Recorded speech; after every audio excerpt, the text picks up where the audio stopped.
বীরভূমের অন্যতম তীর্থস্থান তারাপীঠে বাণিজ্যিক গ্যাসের সংকটের প্রভাব পড়তে শুরু করেছে।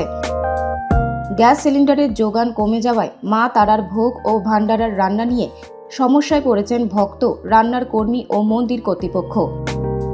প্রতিদিন বিপুল সংখ্যক ভক্তের সমাগম হওয়া এই মন্দিরে প্রায় বড় আকারে ভোগ ও ভান্ডারার আয়োজন করা হয়।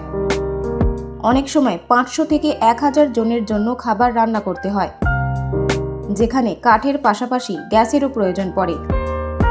মন্দির কমিটির সভাপতি তারাময় মুখোপাধ্যায় জানান, ভক্তরা সাধারণত 2 থেকে 3 মাস আগেই ভোগ বা ভান্ডারার জন্য দিন বুকিং করে রাখেন। সেই অনুযায়ী রান্নার প্রস্তুতিও নেওয়া হয়। কিন্তু গ্যাসের অনিয়মিত সরবরাহের কারণে অনেক রান্নার কর্মী বড় আকারে রান্নার দায়িত্ব নিতে অনীহা দেখাচ্ছেন। ফলে কোথাও ভোগের দিন পিছিয়ে দিতে হচ্ছে, আবার কোথাও বাতিলের পরিস্থিতিও তৈরি হয়েছে। এতে ভক্তের পাশাপাশি স্থানীয় ব্যবসায়ীদের মধ্যেও উদ্বেগ তৈরি হয়েছে।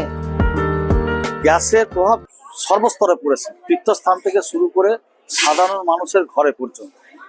কারণ দেখুন, এটা একটা পর্যটন কেন্দ্র, এখানে হাজার হাজার লোক মানুষ প্রসাদ গ্রহণ করে। তার ব্যাপার হচ্ছে, যারা 2 মাস 3 মাস আগে থেকে যারা ভান্ডার দেব বলেছিল, সাধু সন্ন্যাসী গরিব মানুষ অনেকে খাওয়া এখানে এসে, এবং রান্না যারা করে তারা কিন্তু পুরো জবাব দিচ্ছে। এখন ভালো ইফেক্ট পড়েছে, এবং এখানকার যে অধিকাংশ হোটেলেও মানে এক প্রকার যে রেস্টুরেন্ট গুলো আছে প্রায় বন্ধের মুখে। তাই তীর্থস্থান তো পুরো প্রতিটি তীর্থস্থানেই তো তার এফেক্ট পড়েছে, এবং যারা সাধারণ মানুষ, সাধারণ ঘর, তাদের ঘরেও এফেক্ট পড়েছে।